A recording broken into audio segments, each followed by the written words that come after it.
Hey everyone, welcome back to my channel, and in this video I am going to be talking about a video that Casey Neistat did, and it was so interesting to me. It was about social media and how the younger generation is not having as much sex, and is this really due to social media? So if you're interested in hearing my opinion as a sex therapist on the video, please stay tuned.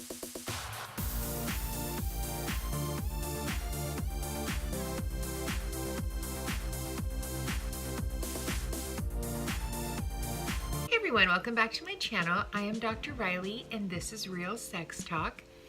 And on my channel, I talk about everything that has to do with sex and relationships and sexual health.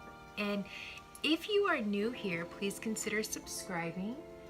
And also give this video a thumbs up because this is a very interesting topic. All right, so let's get into the video. So I was watching Casey Neistat's video and it's called Not Getting Any. Great video, very informative. And when I was watching it, I was like, wow, this is like really intriguing. And I guess he's doing a three-part series on social media, like a social media rant, I guess, is kind of what he was explaining. But this video talked about social media and how the younger generation are not having as much sex as they used to. He found some articles that said it was the Great American Sex Drought, which I found kind of funny, but then when I started doing research, I found stuff saying we're in this like sex recession. It really makes sense. So in his video, he talks about how men in their 20s are claiming that they're not having as much sex.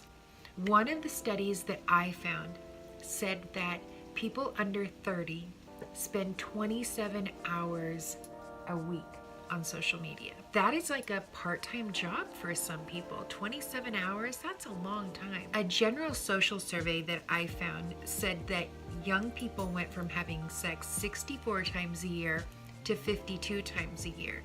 That doesn't seem like a huge difference, but why would younger people be having less sex? Like, it doesn't make sense. To hear that younger people are having sex so much less, it makes you wonder. But then, as Casey Neistat said, it makes perfect sense because people are on social media all the time.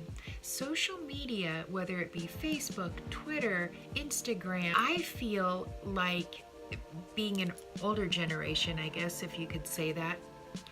When I was in my 20s, there wasn't even the internet, so I'm kind of aging myself. But the moral of that is that we actually had to find things to do, and sex was one of them. But now I think people get that feeling of fulfillment by going on social media.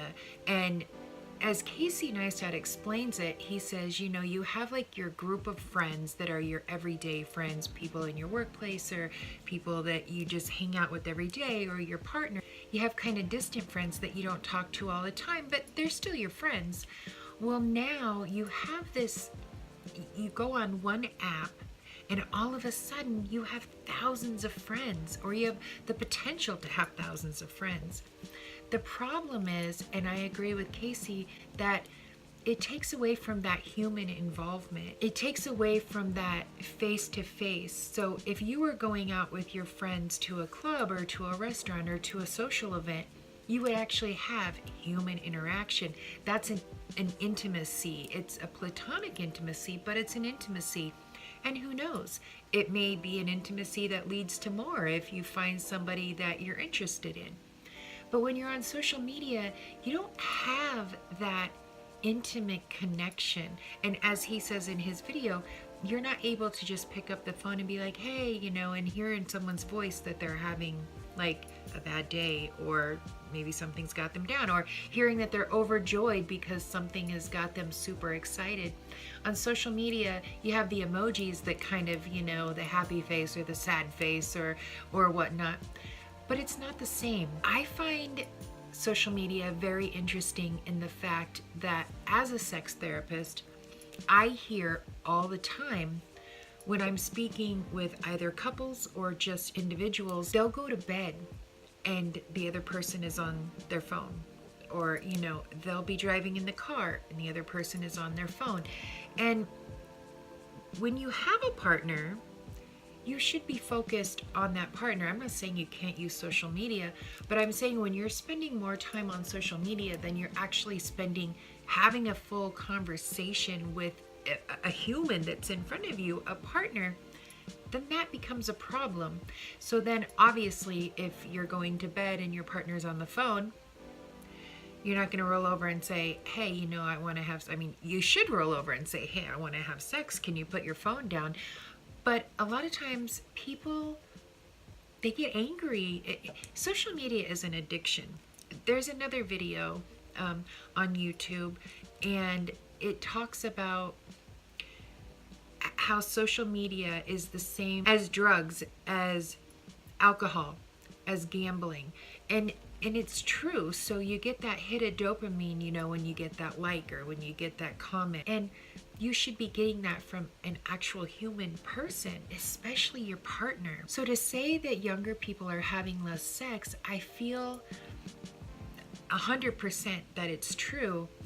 But I feel like it's because that's how they've grown up. You see 1-year-olds, you see 6-month-olds, you see 5-year-olds running around with a phone, and what are they doing?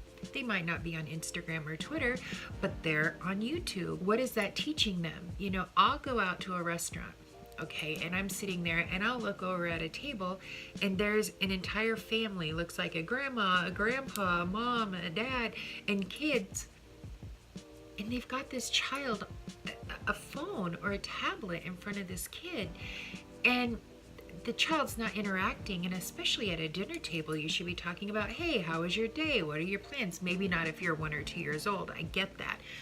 But you should still be interacting with that child. And when someone's just handing the child a phone to shut them up or to keep them entertained because they're in a public place and they don't want them to scream or act out, that's wrong. You need to get back to the basics. And for example, when my kids were little, it was no TV on while we had dinner, and everyone had dinner at the dinner table.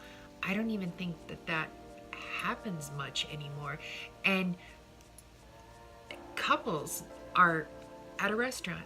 We're celebrating our anniversary, and here we are, picking up our phone, and we're on our phone while we're supposed to be celebrating an important time with our spouse.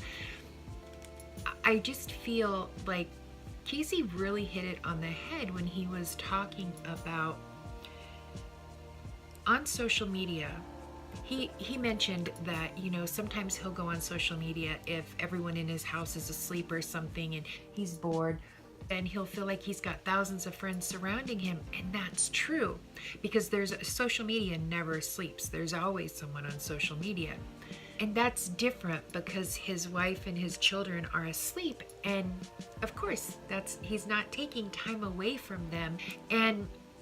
But I think what people don't understand or don't realize is that during the waking hours, when you should be socializing with people, you shouldn't be on your phone all the time. I think another issue is another study shows that 60% of Americans live alone. They don't live with a spouse or a partner. And so what would seem like, you would be very lonely, you would think about if you live by yourself, you would be lonely, but you're not lonely because you always have the internet and you always have people. So instead of coming home from work and being a single person and coming home from work and like, oh, I'm gonna go hang out with the guys or I'm gonna go hang out with the girls, you come home, you get on social media, and you don't have to leave the house. But again, most of the time you're not talking to these people on social media. You're literally just behind the keyboard. So you might be interacting with that like or that comment or what have you, but you're not even having a phone conversation with them. A conversation behind a keyboard like, oh, hey, your picture is nice, or hey, you look good, is very different than being on the phone and having that intimate conversation. And again, platonic intimate, as Casey explains, but that's not really fulfilling your sexual needs in any kind of way. Young people's sexual needs are being fulfilled. but they're doing it through masturbation, which, believe me, I have a video on why masturbation is important, and I think everyone should be doing it. So that isn't what I'm speaking of. What I mean is, you have the opportunity where you could go out and meet people and actually have sex, but instead you'd rather stay on social media, turn on some porn, and just masturbate. And that's not healthy either. The internet is a crazy, crazy thing. And the reason I think, you can be talking to several people at one time. So instead of being in a monogamous relationship where, you come home, it's the same person every day, you wake up to the same person, these people are on the internet and they're talking to 20 or 30 or however many different people. And that fulfills, each one of them is going to fulfill something. And that's just not reality. And the reality of it is, you need face-to-face communication. You need human interaction. You need touch. The art of conscious touch is so, so very important. It will feed your soul. You don't get that from social media. And so if you watch Casey's video, he explains this, friend circle and then outer friend circle and the intimacy and it being platonic. But then in reality, if you are at an event, like I said, you could meet someone, it could be an intimate encounter, platonic, but it could turn into something that's intimate that becomes sexual. You're not going to get that online. Another thing that I feel could be a problem in younger people and they're having lack of sex is that everyone's comparing themselves to people on social media. So if you have a female who is, over a size, 4, she's gonna feel fat because every one of these Instagram models, most of them, not every one of them, but most of them are very small. They have like this perfect body. So for women to have that confidence to go out and meet people nowadays is going to be like, well, I don't feel like I look like that person. Or if you have a guy who has a little beer belly or who doesn't have a six-pack or, the rock size muscles, he's not going to have the confidence because all these women are, flocking towards, if you go on social media and you look at people who have, a couple million followers, most of them are in shape people who are very attractive. So I think it sends the wrong message to people, and people who may not feel like they have that type of body are not going to have the confidence to go out and actually speak to someone. So it is they feel safer on the other end of the computer and just doing it from home and not interacting with people. But that's so unhealthy. Everyone is perfect the way that they are, and you're beautiful and your souls are beautiful, and if you're a good person and you treat people well, you should be worried about that should be your quality. Your looks are not necessarily your quality, where you don't have to look like an Instagram model. You don't have to look like the GQ guy, but social media paints this picture that you're only popular or you only have millions of followers if this is what you look like.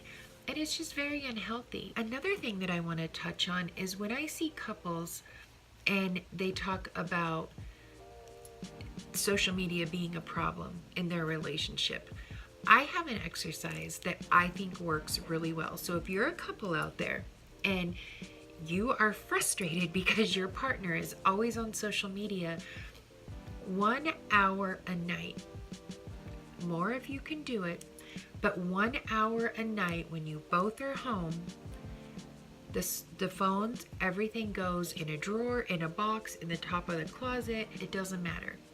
You put those phones away, or any electronics actually, you put them away and you guys spend quality time. I say an hour. I would love it if you could do 2 or 3 hours a night. But reality has it, people aren't going to do that. And everyone can find a reason why they need their phone. But I would say most importantly is that if you're in a relationship and you're not having a lot of sex because the phone is a problem or the electronics is a problem, get rid of them for a few hours a night. Put them away. And the other thing, make your bed a no electronic zone. As soon as it's time for bed, you put your phone in the kitchen, put it across the room on the other side, but do not get in bed with your phone. That is going to kill anyone's sex drive. That is going to definitely come between you. So if you're in a relationship, don't go to bed with a phone. I do have one positive thing. In all of the research that I was doing, I did find out that the teen pregnancy rate is down significantly, which is amazing. I mean, who doesn't want to hear that the teen pregnancy rate is down? And that is due to social media.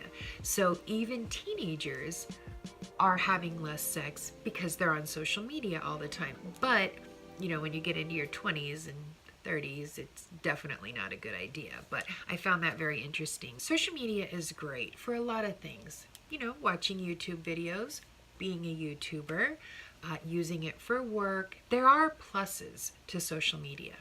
Everyone is in control of their own life. But think about it. When you go outside and you're walking down the street or you're driving in your car or you're at a restaurant or you're at a mall, I want you to look around. Look around at all the people that are on their phone. And this is what they're doing. So, you know, it's not like, hey, okay, yeah, I'll pick up some milk and be home. It's not that. They're doing this. They're scrolling. I want you to just notice. Just take note of everyone. And I'm even saying people driving are doing this. And start to just see, wow, this could be why the world is having less sex. I think Casey Neistat doing that video was genius. I think that it's amazing that he touched on that subject because it's so important. And I strongly encourage you to go watch his video because, like I said, when I watched it, I thought, wow, that would be very interesting from a sex therapist point of view. I hear different things on a regular basis, and most of them have to do with social media and problems in relationships. You're young. You need to be out. You know, you need to be out and having that interaction. You need to go out and do something. Go to an event. Go bowling. Go watch a movie. Anything is better than just sitting in front of your phone. I am going to do another video that is maybe my part 2. I don't know. But it's going to be about dating and social media, relationships and social media, and talking about the positives and the negatives of online dating and talking about problems that social media causes in relationships. Stay tuned for a part 2. I guess all in all, there are a lot of negatives to social media as well as a lot of positives. Sex is fun. Sex is exciting. Even though you're fulfilling your sexual desires by yourself and being content with being on social media, I strongly suggest you finding a partner if you don't already have one, because sex is way more fun that way. Alright guys, that is my video. I would just like to say thank you to Casey Neistat because this was very interesting, and when I watched the video I just knew that I needed to speak my piece on it and give my opinion. So thank you so much, and please give this video a thumbs up if you found it helpful. It lets me know that the information that I'm giving to you guys is positive and you're finding it useful. And leave me a comment. I do answer all nice and respectable comments. I appreciate you taking your time to watch this video. Until my next one, have a blessed day.